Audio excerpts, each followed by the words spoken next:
switched my major to English. Hi, can you all hear me?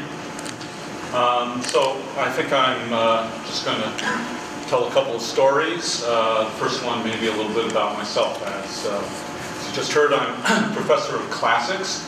For those of you who are not classicists, that means that I study Greek and Roman antiquity. My particular area of interest is Greek and Latin literature of that period.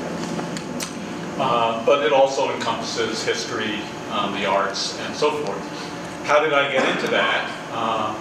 I usually tell people that I did it for the money, and that once I've made enough money, I'll go do something just for the love of it, like investment banking.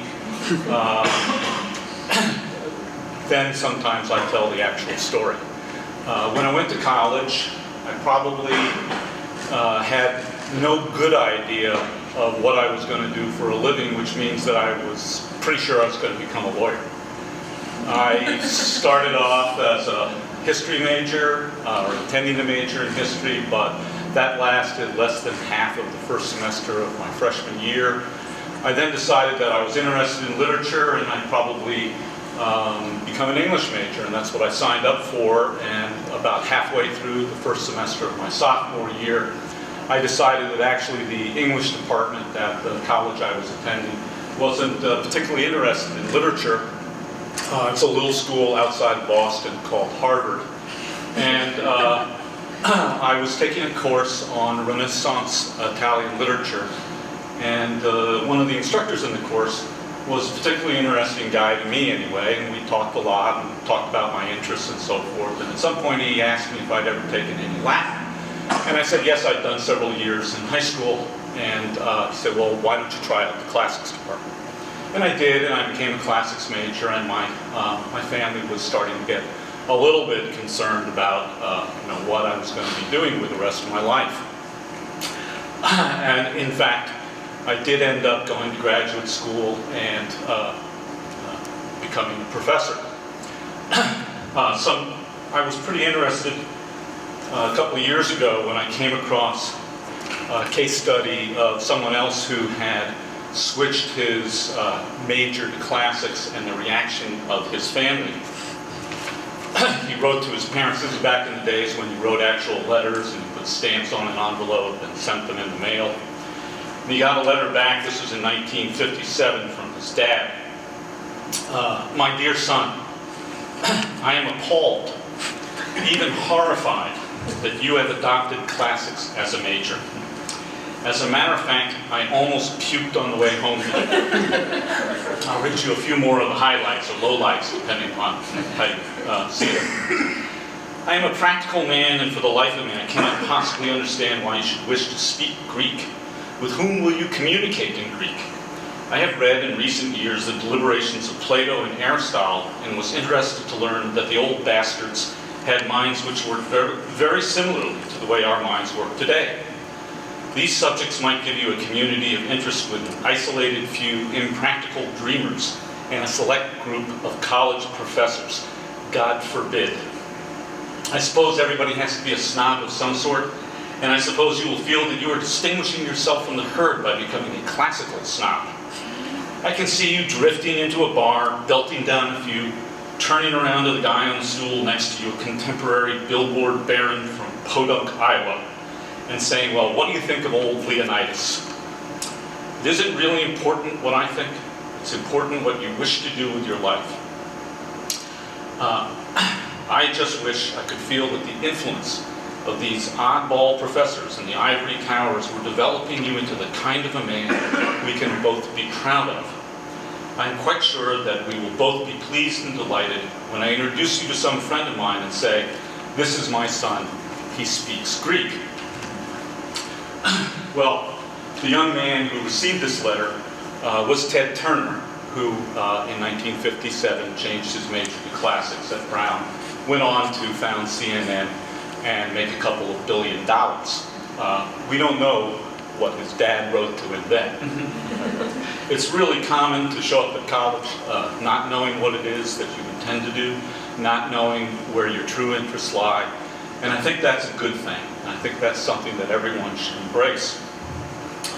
There are a couple of stories that I just want to refer you to of people who were in a similar situation. A lot of you may think that this is something fairly new, but with all the pressure from public and the press and the president on down, people telling us that there aren't enough scientists, there aren't enough engineers, the pressure to get a job and to make good money right out of school, the emphasis on STEM subjects, science, technology, engineering, and math. Well, it's not all that new, and it's certainly not uncommon to show up at college not having a clear idea of where you're going to go. Back in 1771, a young man graduated from Princeton. After 4 years there, he didn't really know what he was going to do with his life. So he asked the president of the university if he could stay on for another year to study Hebrew. The president said yes. He did that. And then he went off back home, moved in with his parents, didn't get a job, lived with his parents for 4 years. And as a friend of mine once said, today this person would be considered a failure because his after-graduation earnings were zero and he'd be dragging down the ratings of the college he graduated from. But that was James Madison. And just a couple of years later, in 1776, he found his calling and he made a contribution. There's a story that I think is a lot closer to home. You can read about it actually in the current issue of Think magazine, which is published here at Case Western Reserve University. It's a story of a young man named Alejandro Abreu who came to Case in around 2000, I think it was. And he was intending to major in computer science. He had an interest in gaming, and he thought this was going to be what he would do.